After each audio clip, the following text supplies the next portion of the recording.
Today we're at the Black Caverns, Black Hills Caverns. Taking a tour. We're on the adventure tour. There's two options. That's the one we chose. The other one is a crystal tour, so it's only on one level, so a lot less walking.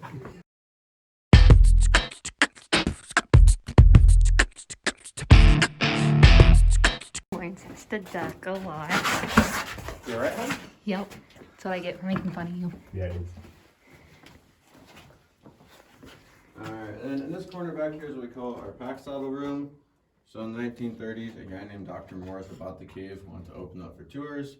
So he put pack saddles just like that one on donkeys and mules to bring the concrete they were standing on, as well as dynamite to blast out parts of the cave to make tours easier.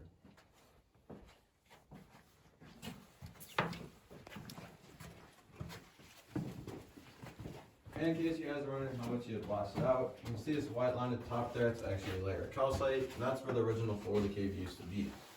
So if commands from where that white line is up to the ceiling here, it was how big the cave was before they came and blasted it out. And then you can see that white layer of calcite on both sides here, so you kind of connect rear wood bin or so. And you'll be able to see that white line or white layer of calcite almost all the way throughout the cave, and it will change in heights as we go through.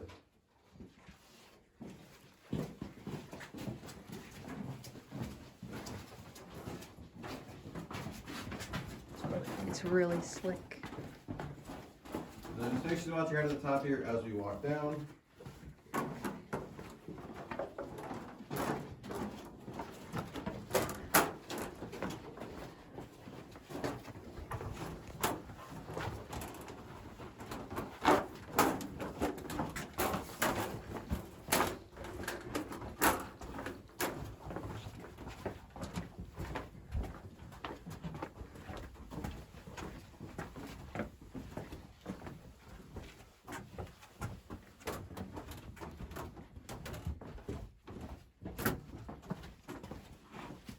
Alright, and then so right here is where our first splunking tour used to be. Are you guys familiar and know what splunking is at all?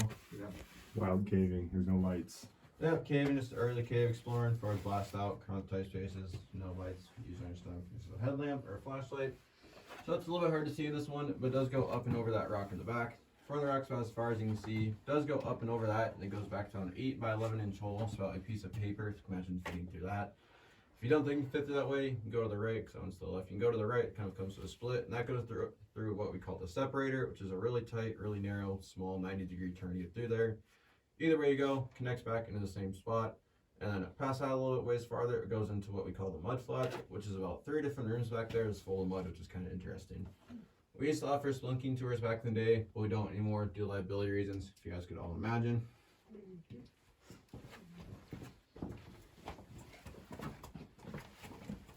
Could you have done that? I would have tried, but I don't think I can fit through that first opening you talking about, the 8 by 11. That's a little bit smaller than my chest cavity.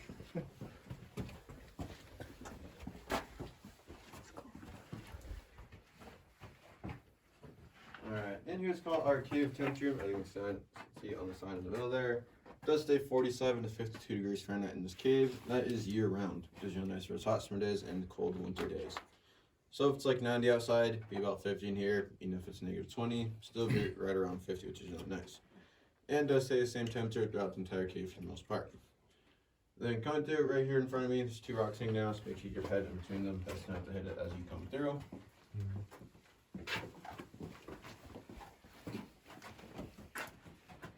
And just make sure to watch your eyes come under there as well.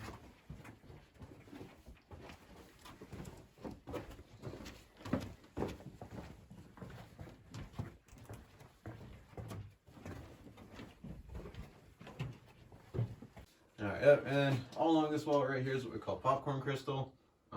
I've had people say it looks like Dippin' Dots. I have people say it looks like warts, so yes. Whatever your mindset is, you can decide what it looks like to you. No, it does not taste or smell like popcorn, unfortunately. So, as you walk through the picture, you guys are allowed to touch the left-hand wall if you go through, help you out.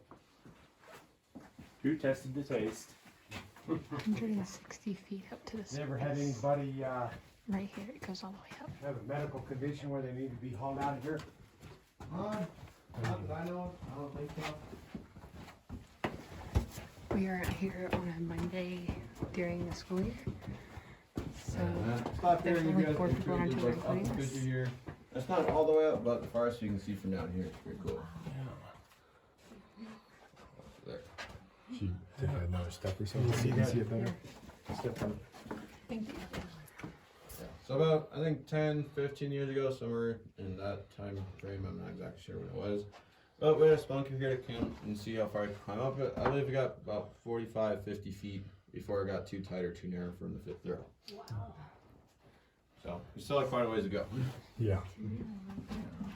Been noticing rock interaction in some sort of way that we do not know, but it caused it to form frost crystal. So it looks pretty cool, as well as it is pretty rare for caves to have. Is that the only place you found it in here? Cannot touch Yep, it. so Right with this thing. there are a few other patches. So this entire room actually used to be full of it, but people didn't know what it was early on and weren't so careful back then, ended up touching it all and destroying all of it in here. That's why you can see it's kind of worn down, not so pokey and kind of sticky outy. There is one other patch of it up in the whirlpool room, which I usually point out to people on the way up, so I'll make sure to point out to you guys as well. Trying to think, I don't think, there might be some few small patches in other places, but not as big as that one, not as big as that one.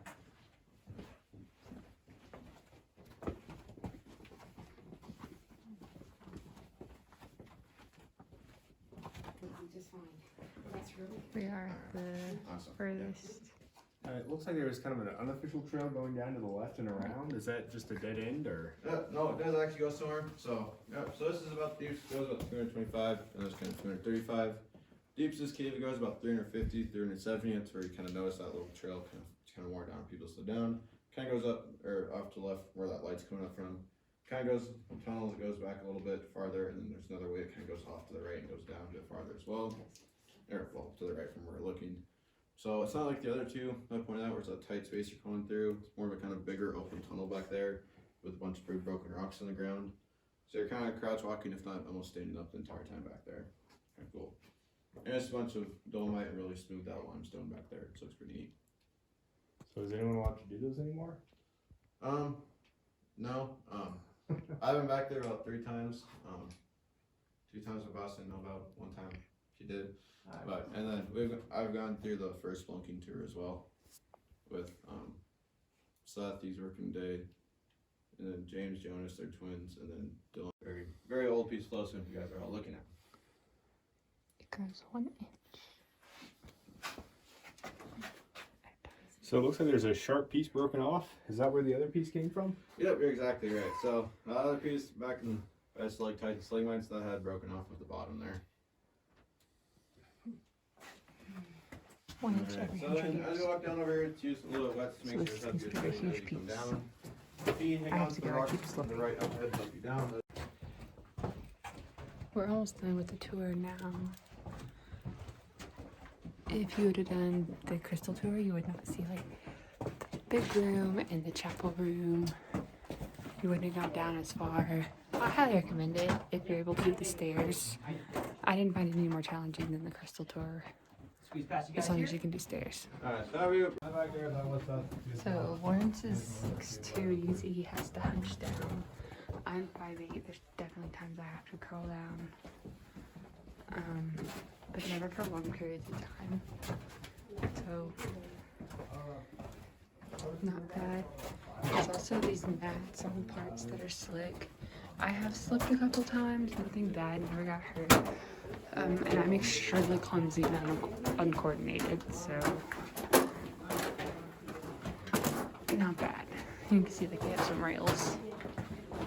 Alright, and I thought we are back to our Black Hills Mountain News Hall from before. If you guys like, and use some time, pop and screen to make the wish up to you.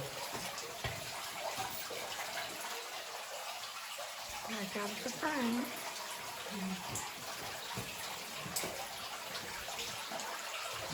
Okay, yep, I can already feel it getting warm. I was comfortable It's in about this like 5-6 feet long between yoga where pants it and a stops here and the sweatshirt. exit. I get So cold some of very the- easily, but you're constantly Kind of moving, like so it that helps. first level might have been referring to like connecting around to the original entrance. Some of it might have been put in after they came down and blasted out, or kind of cleaning up all the mess at the left, the flooded left in here as well.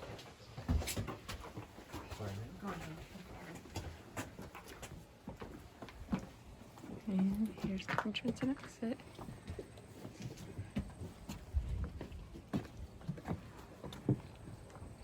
might be a bit hard to see from here, the brown brick building through all those trees. You guys get a better look at the top. That was used for Dr. Morris and his group of explorers. So back in the day, since it wasn't good form of transportation, they decided to make a house and stay there and go into the cave when needed.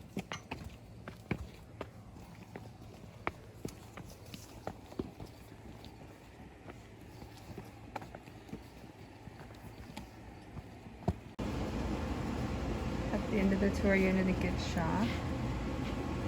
So we're signing a guest book.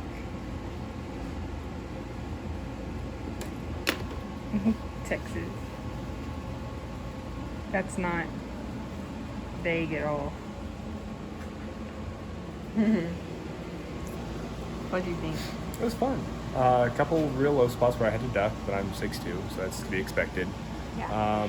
Had a great piece of cave bacon. It was like iconic of what cave bacon should look like. That's neat. Some of the little dead ends honestly have more of the beautiful rock than the main path.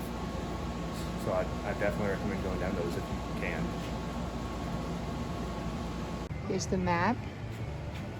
So we start here. And here, this is where a lot of the ventilation comes from. This was all a spelunking tour that's no longer active, so you can't see that part anymore. This was the old entrance before the flood. I believe this was also part of the spelunking tour, if I remember right. We weren't able to see any of this, 'cause the main tour comes along here. Wait, I thought we saw the lions then. Did we? Yeah. Yeah, we did. Okay. So we must have gone around. Yeah, because we saw the alligator too. Yeah. So we came around with the lion's den, and then on the way back, this was the shortcut we took, I guess. Then we go through here. You see into the bottomless pit. You don't get to go into it. It's another spelunking. Yeah. That is no longer active. You go through the whirlpool room, and that leads you down over level to the Dolomite room. This is the spelunking tour that is inactive. So to get to the bottom of the bottomless pit, you actually have to go in over here, go down, go across, but this is a main path that we're allowed to go down.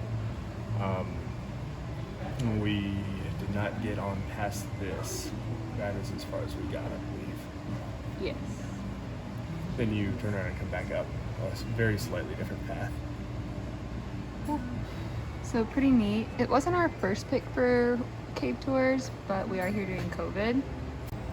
Our first pick was Jewel Cave. They are not doing tours right now. So then we wanted to do Wind Cave. They are not doing tours right now. But I'm pretty happy with the fact that we got to do this tour. Another cave that we do know that is open right now is Wonderland. But we chose this one. It seemed to be a little bit bigger, a little bit more of a formal tour with a guide and everything available more often. So that was a better fit for us, and it was closer for us. So the reason the Lions Den is called the Lions Den is apparently the old Lions Club would bring people in blindfolded to the Lions Den and then lead them around the big rock 3 times and turn off all the lights and leave them, and they had to make it back out of the cave within 24 hours, knowing that there is other paths they could get lost in, and they were given 2 matches to make it out. So it's kind of a fun story. Maybe considered hazing by today's standards. I think definitely considered hazing by today's standards. If you have kids with you, you can do the gemstone mining and panning if you want to do that. Not really our thing. What an old-fashioned sluice would look like, though. What? What an old-fashioned sluice would look like. Huh. I mean, obviously more modern materials, like I don't have a perfectly slim pipe there. But yeah, it's running fast to wash everything off. Really nice, low channel. Yeah. So that the heavy stuff falls to the bottom. If you liked our video, make sure you like it and subscribe to my channel. And drop a comment if you have any questions or other things you want us to do. But that's it for our Black Hills Caverns video. We did some hiking yesterday. That'll be a video. Probably do some more today. Yesterday included Mount Rushmore. Today I'll include Crazy Horse. So definitely check out the channel for other videos because we're doing quite a bit while we're here. I'm just breaking them up for time purposes. But thanks for watching. Bye. Mm.